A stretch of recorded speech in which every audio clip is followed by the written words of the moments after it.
Hello, universe. Welcome back to another episode of A Lost Plot, the podcast by storytellers for storytellers and movie fanatics so that we can tell better stories ourselves. As always, I am your host, Maverick, and today we are bringing back that classic co-host that we always love to see and hear from, Avalon. Avalon, thanks for bringing it back.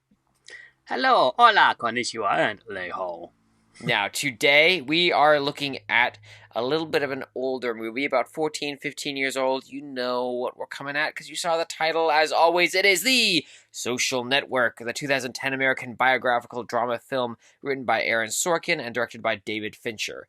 It's based on the 2009 book The Accidental Billionaires by Ben Mesrick, and it is starring Jesse Eisenberg as Mark Zuckerberg, Andrew Garfield as Eduardo Severin, Justin Timberlake as Sean Parker, Armie Hammer as Cameron, and Tyler Winklevoss, and the list goes on. But, most importantly, we want to know, Avalon, what is The Social Network about?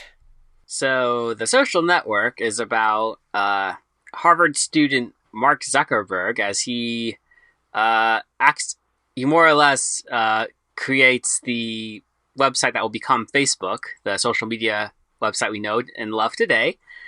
And the movie more or less follows the founding of this company, like how it came about, and who helped start it, more or less, but also all the legal troubles they went through in the very beginning. Yeah, that's a pretty quick summary of it. It's pretty straightforward. If you know about Facebook and Meta at this point, you know basically who the main characters are because they're real-life characters. Now, I will say right off the bat that this movie is, while based on reality, it takes a lot of creative liberty, according to many people involved in the true accounting of what goes on. So, take that in mind as you watch this movie, if you watch this movie, that not everything you see is necessarily accurate to the true accounting of what occurs. And that's admitted even by the writer himself. And I thought it was interesting for what he said. I thought it might be worth discussing at some point in this podcast. So I just wanted to read it off to you guys. Sorkin, who was the writer, said that basically, actually, as a background, both Sean Parker and Eduardo Severin pointed out that this was clearly made for entertainment purposes and not necessarily a fact-based story. And in response to that, Sorkin said, "I don't want my fidelity to be the truth. I want it to be to storytelling.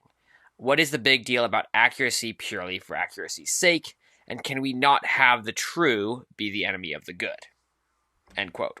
So that's, I thought, kind of an interesting take on stories. I don't know what your initial thoughts are on that, Avalon, because that's definitely portrays into how this story was told. Could you repeat it? Yeah, so he said, Sorkin said, "I don't want my fidelity, my integrity, more or less, like to be to the truth. I want it to be to storytelling. What is the big deal about accuracy purely for accuracy's sake? And can we not have the true be the enemy of the good?" Which I think is interesting from a perspective of, and this is maybe just my thoughts on it, so I'd love to hear your thoughts as well, but this idea that storytelling oftentimes emphasizes certain things, de-emphasizes others, and even to a certain degree will tell things that are completely fictitious for the sake of telling a good story, right? To some degree, we got this in an extreme sense with the Ministry of Ungentlemanly Warfare, where a lot of what happened in that story, frankly, didn't happen at all. But it made it a lot more entertaining from a storytelling perspective, and people were more likely to enjoy the Ministry of Ungentlemanly Warfare based on their not quite accurate recounting compared to the accurate recounting of what occurred, right? And then on the other side, though, you have people who are like, Philip, who reviewed the Lord of the Rings: The Return of the King with us and pointed out some of the things that were purely missing from an accurate retelling of that story based on J.R.R. Tolkien's work, or even our discussion on Dune Part 2 and what they could have done better if they had stayed more true to the original source content. So I think there is some give and take in that discussion, but I think it's an interesting thing to point out, like how, at what point is it wrong to re-envision where a story is coming from for the sake of telling a good story. I think, I mean, we've had this, actually, we've kind of already discussed this, I think, on some episode or something, because I remember we had a discussion about accuracy or something, and because the big thing is, like, whenever you make a movie, unless it's a biography or a documentary or something, it's going to have fictional elements to it. Like, so you're telling a dramatic story, you're trying to dramatize events. And whenever you dramatize anything, you're going to add things to it to make it more dramatic, or to make it more comedic, or to make it more scary, or this or that. So, I mean, regardless, I think you can't get away from that if you're a movie maker, or storyteller for that matter. If you dramatize an event, no matter what form, it's going to have fictional elements in it. So, now, I would say that as far as adapting real events, I think the reason you adapt these events to stories is that there is something in the event that is inspiring. There is something, or cautionary, or like there's some lesson to be gleaned from that particular incident. So that would be the reason you would tell that story, or the reason you would show that movie or whatever. So, I mean, like in the case of this Mark Zuckerberg story, I mean, the story of Mark Zuckerberg, I think there were some interesting elements to this, the starting of Facebook. Some of it ironic, some of it quite I mean, just from a certain perspective, just as far as like, I'm speaking off the top of my head here, but sure. Just the morals at play, I guess, is like in the social network, like what happened to the founding of Facebook. I think the Sorkin brothers, or whoever, I'm blanking on the directors' names, but David Fincher and then Aaron Sorkin is the writer. Yeah. Okay. So like when they saw the story, they clearly saw something, a story to be told. They saw some elements or whatever, and they saw something that was worth showing to a bigger audience. And let's face it, people will watch a fictional, like a dramatic story more than they will watch a documentary generally. Right. Yep. So yeah, I guess the thing I was trying to get at is just that when, like, even if you're showing a real event, a real story, you can't expect 100% accuracy. So sure. Yeah, that's going to be the case regardless of how it plays out to a certain degree. Yeah, based on what my understanding is that some of the partying especially was not to the degree that they played it out in the movies. But definitely, and for example, Sean Parker says that he's still friends with Eduardo Severin today, and the movie definitely makes it appear that that's not the case, but there's a couple things that were definitely portrayed out to be not how they were. So anyways, but we'll get into the story itself, because I think that it has a lot to be said for the sake of storytelling, for us who want to tell better stories ourselves. It has a lot to be said about it. So based on the 9-point rating system, now that we've gotten all that off of our chests, Avalon, what do you give The Social Network? Yeah, I gave it 4.55. Like, okay. Yeah. So, like, middle of the road. But, yeah, I mean, with that being said, I mean, I would say this movie is very strong on the morals and themes. Man, I have to say, it's funny because when we do these, right, I feel like our reviews had been getting slowly closer and closer, you know? Like, we would get within a point or two, and now, finally, at this one, we've swung in opposite directions again. So here we are. You got the 4.5, and here I am with the 6.8. We're going to see why we got such different reviews today, and that's why you're here to see it. So let's get right into it. What did you think of that opener and the main character? Did you think the opener caught your attention, and when that plays into the character, do you think that he was developed well? It was an interesting opening. It starts with literally starts in a bar with Mark Zuckerberg and his girlfriend at the time. And in the conversation they're having, it's clear that Mark is a smart person, intelligent, but he's also kind of full of himself. It looks like Yeah. anyway, and it's clear that she doesn't like this about him.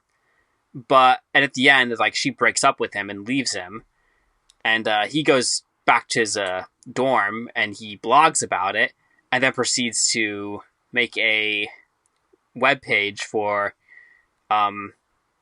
comparing girls on campus. Yeah. So Yeah, Face Mash. yeah, The original work of Mark Zuckerberg. Yeah. I thought that the opener was really good, and honestly, it wasn't like best opener I've ever seen, but it was pretty good in regards to one. It sets a very controversial first scene where it's stereotypical like guy girl in a bar interacting, but then you also have that undercurrent of tension between the two, and then it explodes into Erica, I believe her name is Erica Albright, says, "I'm breaking up with you," and she calls him an asshole, and then walks away. And that is the. I remember watching this for the first time and thinking less of this movie than I do after watching it a second time, where I just love both the opener and the closer of this movie. And part of it is because of how that first scene sets off, where she goes, "You're a jerk. I am done with you. I'm tired of this," and walks away.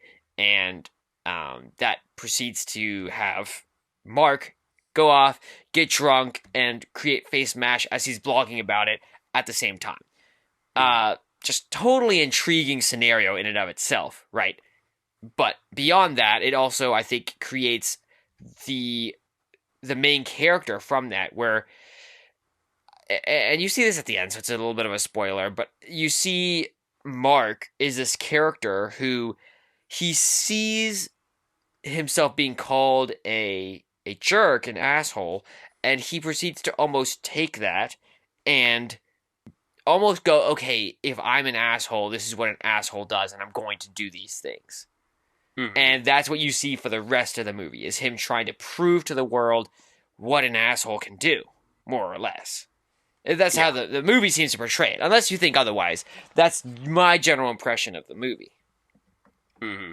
I don't know if he's intentionally trying to be an asshole, but I do think he's arrogant, and I do think that and he gets called, and like he's full of himself in a little bit, and always like he's like always justifying his own actions, justifying everything he does.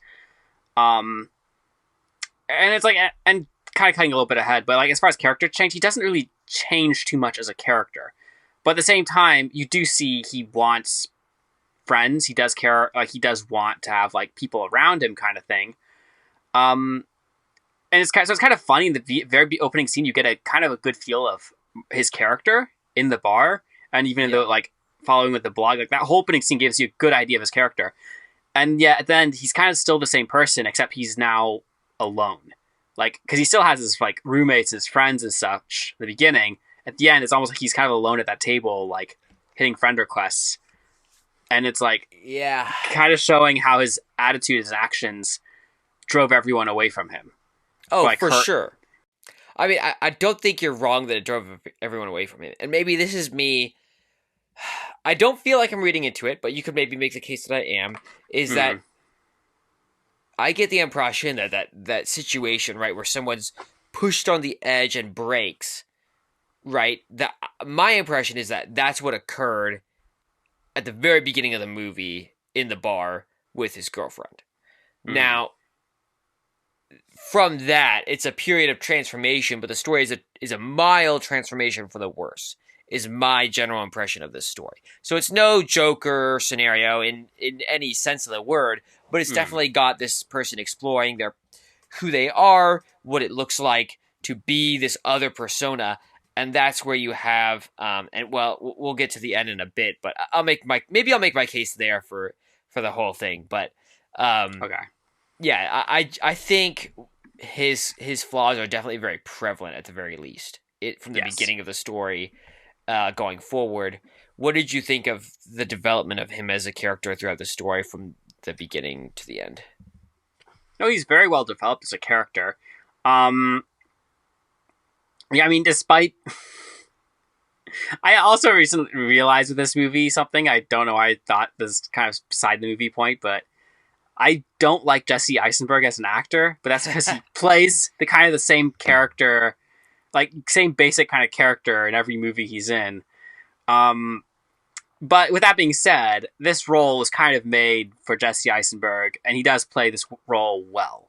So the character is actually very well developed. You get a feel for who he is, what he wants. You see his ambition. You see like, and he is smart, and you see like he gets the idea for the college, the Harvard connection, or whatever, and he's like, I know how I can make this better, and right. So then he like proceeds to do that on his own, like behind the other guys' backs. Yeah, no, it definitely, and it all starts to snowball from there, for sure. Mm-hmm. Speaking of the side characters, what were your thoughts on some of the side characters in this story? I think almost all of them are very well developed. Maybe a few side characters aren't, but they are hardly noticed. Like if they're not, it's because they don't have very much screen time to begin with. Sure. But yeah, it's like all the characters you have significant screen time. Like you get a feel for who they are, what they want, and like they're not. But you can see how their desires and motives are driving them. They're not like cardboard cutouts. Like you have these like distinct ideas of each character. The only characters who maybe aren't as developed as much is because it keeps cutting to the whole legal boardroom scene, like between the two court cases. The one girl who's an assistant, I don't know if she was fully developed. Like she was the only character I was like, sure. She is kind of just like this character who was there, and she seemed to be important, but because of how they presented her in the scene. But I didn't get a feel like who she was as a character. She just was there. Yeah, sure. And for the audience perspective, her name is Marilyn Delpy, and she shows up in all of the court scenes, or the judicial proceedings before the court scenes, before actually being in court. But yeah, it puts a lot of emphasis on her at the end of the movie when it doesn't really throughout the beginning. So kind of odd. But anyways, keep going. It's not just her. I think several characters in the judicial hearing, like you don't know the judges, you don't know the lawyers. That's like, they're just there. They're acting on behalf of their clients. But yeah, it's what you'd expect kind of a legal proceeding. It's not like they have a huge stake in the proceedings aside from trying to help their client. Yeah, and that is definitely to be expected. I mean, I think that the biggest characters in the story, and maybe I'll just tie this with the villain together, because I think it's very quick in the story, because you have that weird scenario with the court proceedings, which are supposed to be quote unquote present day, versus the historical narrative playing in the minds of the more or less narrators, I guess, Mark and Eduardo and the Winklevoss twins, where you're seeing what happened that created where we are today. And so, in that, you have Sean Parker, you have Eduardo Severin, you have the Winklevoss twins. Pretty early on, I would say Sean Parker, like you said, is well-developed. Eduardo Severin is well-developed. You have a lot of the other characters. The one side co-creator, co-founder of Facebook, the other coder kid, I can't remember his name, but he actually has very little to screen time in the movie. And he's like locked Dustin in or something. Yeah. He doesn't, and part of that is because he wasn't part of the main conflict of the story, so he doesn't have a lot to contribute to the actual conflict, because the conflict is all about the relationships and how they deal with each other in the middle of whose right it is to own this intellectual property known as Facebook. So because he wasn't, I didn't have a problem with him not being a big part of it, but it is important to note that he wasn't.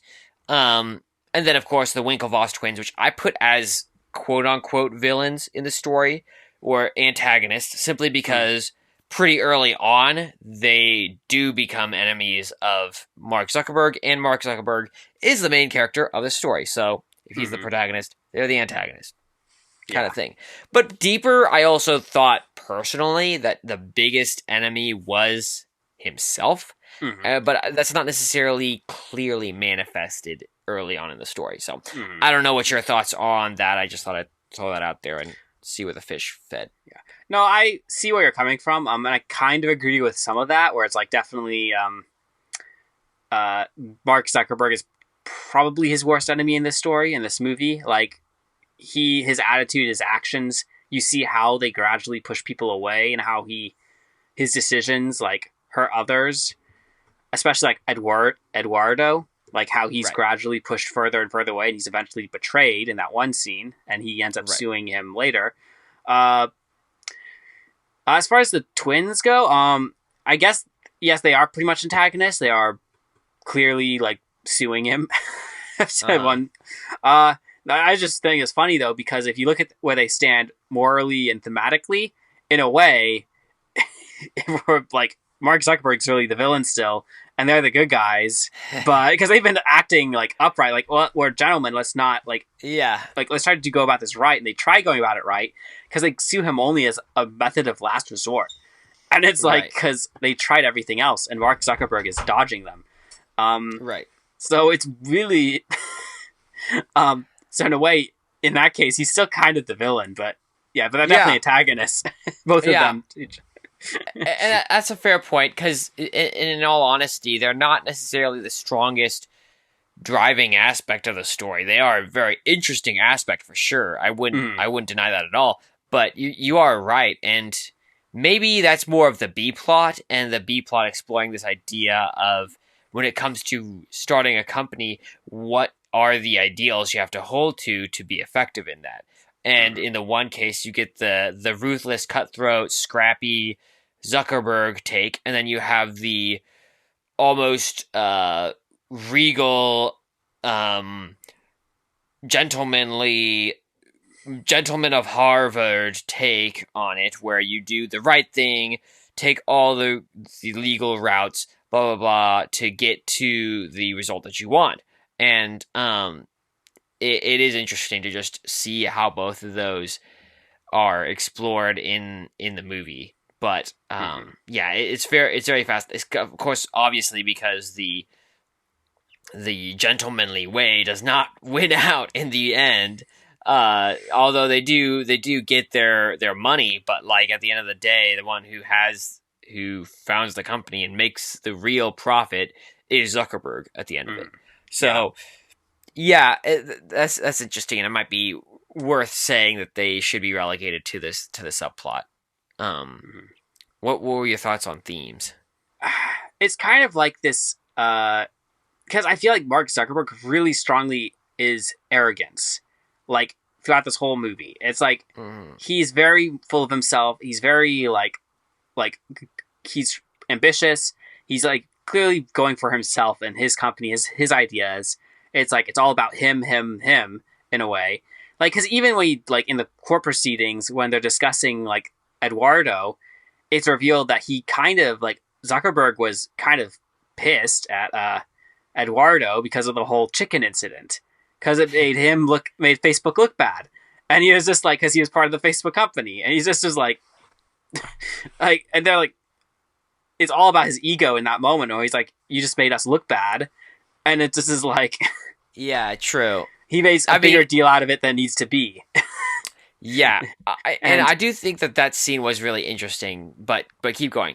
Yeah, and also just he's like, he sees everything as an affront to himself. Like he has better things to do, and it's just like even the court proceedings and the discussions. He's like, I don't need this. Like I have better things to be doing. I don't want to be spending time with like dealing with you guys. Like I just want to get back to work, doing my projects, my stuff. And he just like he's always just assuming that you guys don't understand, and you've like you're in the wrong, I'm in the right. He doesn't want to go through any of this. And it's just like just his whole attitude and mannerisms the whole time. It's just Yeah, I would It's agree. all consistent. It's all consistent with arrogance and selfishness. Yeah, yeah, arrogance, selfishness, being an asshole. Like, Hmm. yeah, I definitely a strong theme. I would say he embodies that. Yeah, Hmm. especially the more that you say it. Um, yeah, okay. We will revisit that by the end for sure. But I think the themes also that should be noted is about friendship, maybe because that's more or loyalty as Hmm. embodied in Eduardo and his emphasis in the whole efforts of the Hmm. company, right? Trying to be the team player, right? Trying to support Mark, even though he disagrees with every way he's taking the company, etc., etc. Hmm. All of that kind of stuff is a strong themes in the story as well. So it's really got a lot there, and we will see more. I just can't wait till we get to the end. So I'm going to keep pushing ahead. But the hero or the protagonist in this case is consistently put in a worse situation as the story progresses. Do you think that's true? Do you not? What are your thoughts on the heightening of tension in this story? It does get a little bit more tense, like war situation, because it's well, you see how Zuckerberg like gets worse as a character, and you can start to see Uh huh. how as Facebook grows, like you see more rash decisions. You see how he keeps putting like Eduardo keeps getting like forgotten, like his friendship, like he's kind of pushed aside, even though he's trying Right. his best to help Facebook. And then you have like Sean, the guy, what's his Sean name? Parker. Yeah. Sean Parker, like, and he's like taking over his position. He's just like this new guy who uh, Eduardo kind of sees through him a little bit and sees like some of the Parker's problems. Uh, Right. but Zuckerberg just doesn't see those things. Like, oh, he's a great guy. Let's bring him on the team. Yeah. Yeah. So like as the movie progresses, you just start to see these like conflicts building, these like this tension. Like you see all these little things adding up over time until you get to the pivotal moment in the Facebook headquarters where they try to get Eduardo to sign those documents, and he realizes that he was not told about stock changes. Like he lost a lot of stock in the company, and Yeah. like they didn't tell him. They essentially screwed him over, and Yeah. and when he realizes that, there's like this big blow up. He breaks Zuckerberg's computer in front of everyone, and he threatens to sue him and see him in court. What were your thoughts on the overall build toward that? Did you think that it was really good? Do you think that they kept you engaged? No, it kept you engaged because it's like because all these. I mean, some of it seemed random, but it all kind of built on each other. Where it's like you Right. saw, and even in the cool courtroom scenes, like the whole like talking to the judge stuff, you could kind of see where it was going. But it was like, Sure. how did we get here? Like you start with the opening scene in Harvard, and then it cuts to the courtroom, and then it cuts back to the past. It's like it keeps going back and forth, so you know where it's all going. But you also, but it's like it's not instantaneous. Like you're just seeing it, the gradual build up over time, and like all the things that led to that them suing each other in court. Yeah. So Yeah. No, I definitely agree. I thought that it was very dynamic because you have right the Winklevoss twins, and you have the things with trying to even build the company, and then oh, should we stay in Harvard area, right? Or oh, do we need to move out to the the Bay Area to Palo Alto to to get the experience and to make those connections to build the company, right? And these different things that were pulling on Mark and adding tension to Eduardo's life and all these other things. And then, Eduardo gets this crazy girlfriend who's a this Asian chick who's totally throwing him for a loop, right? Funny fact about that is that chick, I believe, Elaine, is the same chick he actually ends up getting married to in the future after this movie comes out. So, anyways, ends up working out for him. Although the movie doesn't paint her in a great light. my Whatever. lord.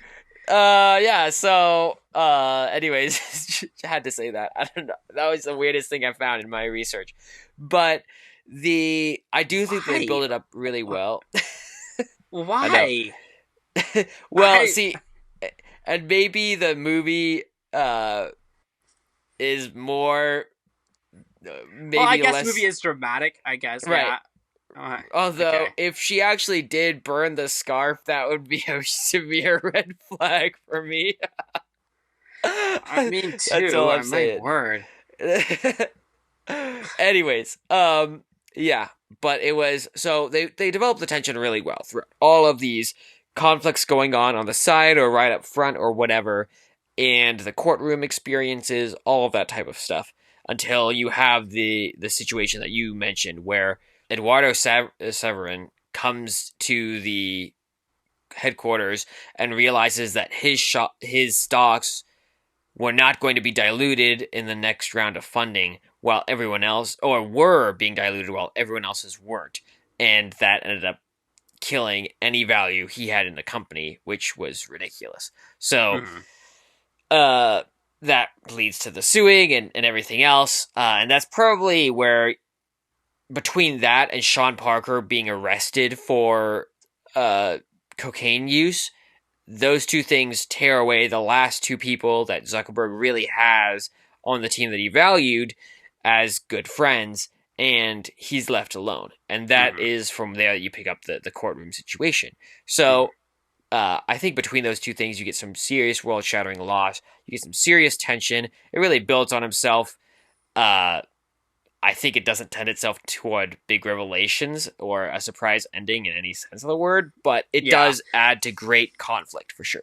I mean, I would only say, as far as big revelations, and it wasn't really a big revelation to the audience, but maybe to Zuckerberg, is the scene in the when he's calling him from the police station, because it's like you kind of see in that scene, because like Eduardo calls early on, like he's like paranoid, he's like right, like and maybe a little delusional. Like he calls Parker on these things, but Zuckerberg doesn't believe him. But when he's on the Uh-huh. phone call with him, and he's listening to him. You can kind of see the gears turning when he's like, "Oh wait," and he begins to see that Eduardo is right because he's listening to him like uh, Parker on the phone. He begins to see like, "Oh, like he is paranoid. He is delusional. Like he's like making up all this stuff on the phone, like trying to excuse like what Yeah. happened." And Yeah. then Zuckerberg's like, just go home. This is what he says over the phone before like hanging up. Yeah. Yeah. So It's it's yeah, I kind of guess like that a could be. so it's kind of a revelation for Zuckerberg where he realizes, oh, my Eduardo was right. But Yeah. it wouldn't be that big though. It would be a very small revelation if anything. So Yeah, I think that just leads to what we're going to see later in regards to like transformations and the ending, but not necessarily. I will put the points at Revelation, but I see what you're saying. I think mhm. there could be maybe something there. Yeah, I think that he's definitely an interesting character. Do you think that there's any transformation for uh, Mark in this story, and is there a message in it? mm, I don't know if he changes as a character.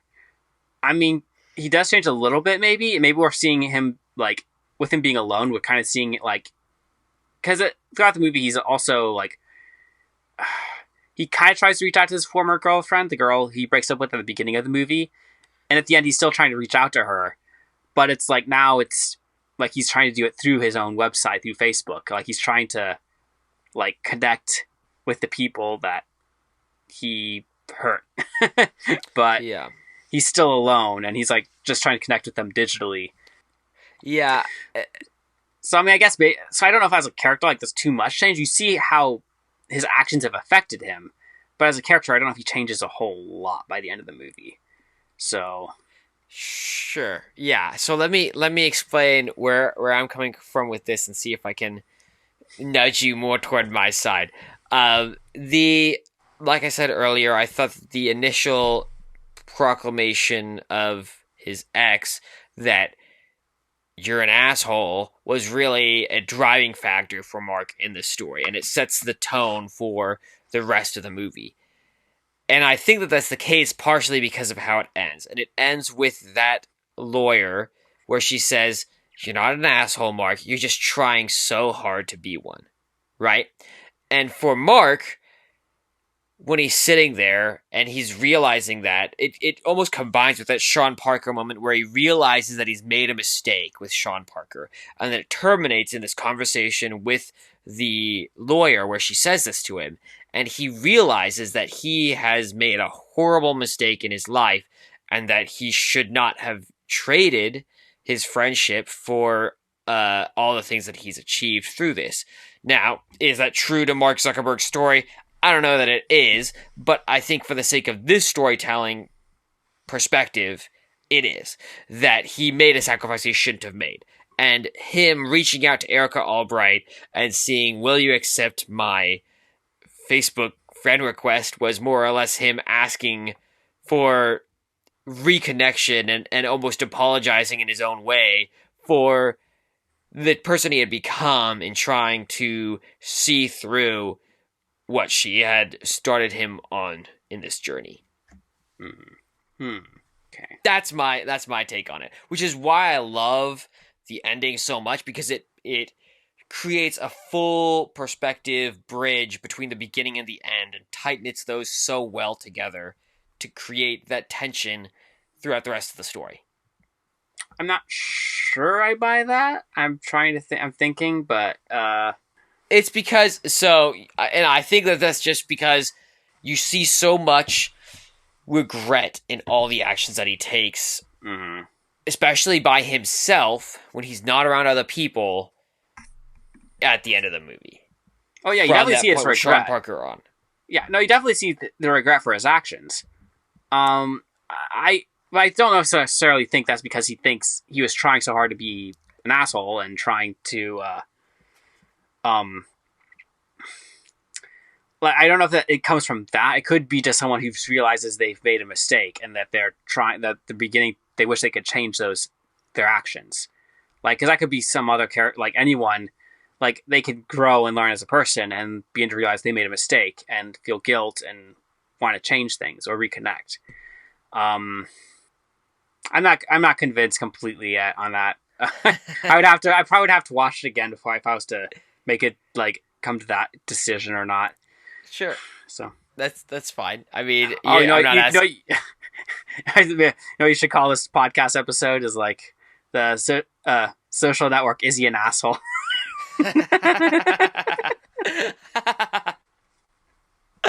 Is Zuck an asshole? Yeah.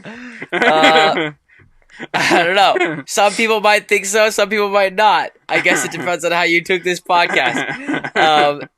Yeah. I mean, I think the ending left me satisfied. I don't know if you have anything to say on that or if the movie's message had anything that stuck out to you, but I wanted to throw that back in your court. I mean, we covered most of it. I would say that the only thing that the other point the movie made, I guess another thing, how do I say this?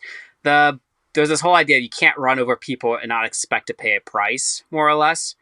Like, because even though he does win at the end, where like, oh, Facebook is this multi-billion-dollar company, he's driven away all these people. He's alone. And it's just like, you see that in the final scene where he's like sitting alone in the chair and he's just like trying to reach out to people through Facebook, which is still kind of alone.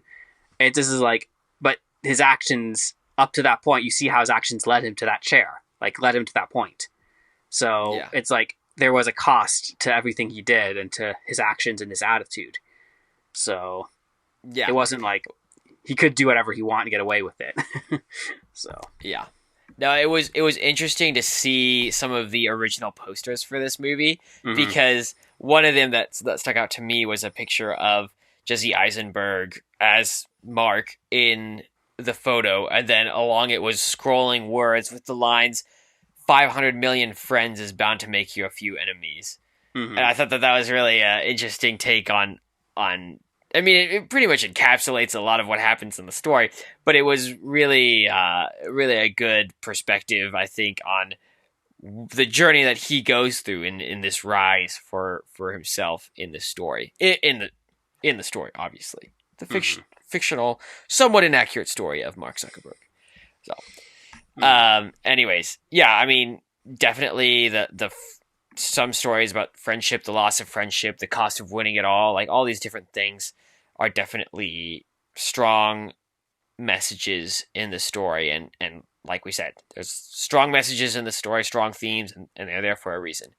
So yeah, I don't know if you have any other parting thoughts on this movie, things that you thought they could have done better, if you were to change it, what you would do, or anything like that. Uh, can't think of anything off the top of my head, but I mean, I'll only say that maybe my score is a little bit higher now. I mean, it's probably at 5 point something now, but Nice. uh, yeah, I mean, I was generally satisfied with this movie. Even though I was actually a little surprised that my score is that low because I Uh-huh. didn't. It wasn't like I didn't like this movie because I actually didn't was satisfied with the ending. I was satisfied with the story overall. I just guess somehow with the rating of certain points dropped it to 4.55. Yeah, and that's fair. I mean, you're gonna look at things a little bit differently than me. Obviously, you weren't as convinced on the ending, and I do think that how you see the ending is somewhat key because how you take away Mark's journey as a whole is going to significantly affect how you rate most of the movie because he is the protagonist of the story. So, Yeah. I think that they did very well at creating the arc. As I said before, I don't need to dwell on that. So I was generally pretty satisfied. I mean, a 6.8 is pretty amazing for a rating for me. You're what, 2 points, a little over 2 points away from a perfect score. So, that's pretty good. If you were getting a 4.5 from me, I wouldn't be saying that, but I would watch this movie again. I enjoy it a lot. I am impressed with how well that they had such dynamic interactions going on, such different things going on in Eduardo's life versus what's going on in Mark's life versus what's going on in Sean's life versus what's going on in the Winklevoss life, and all of those still being very engaging in their own right. So, definitely enjoyed it. Would watch again, probably will watch again, and that is the pod. So we hope you all enjoyed because we're gonna be back as we always are next week. Come on back because we will see you all then.